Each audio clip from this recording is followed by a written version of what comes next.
Falase estes días, está moito o tema dicindo que hai moita deficiencia, moitos problemas na rede ferroviaria. Na rede de carretera estamos igual ou peor, Nós temos unha preocupación que creo que os que son usuarios, neste caso, de dúas estradas que cruza o Pino, dúas estradas nacionais como é a 634 e a 547, os 16-17 km que temos das dúas estradas, tanto de unha que outra, aquilo está no estado lamentable. É lamentable, é dicir, nós non temos ninguna estrada, mire o que vou decir, non temos ninguna estrada no concello,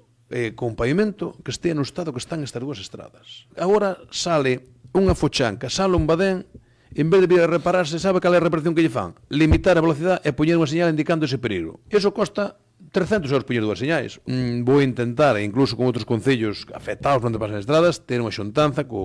neste caso, alcaldes compañeiros, e intentar isto, chegar a comunicarlo, por neste caso, a Demarcación de Carretera do Estado en Galicia, e se fai falta xa o propio Ministerio, porque isto, nin a Deputación ten as estradas en este estado, nin os concellos, é dicir, cando salsa un coche da carretera, ou cando hai un accidente do coche, ou cando temos un rebendo nunha roda, calámolo e non dicimos nada, eso non sale nos xornais, pero que está habendo auténticos desastres nestas dúas estradas.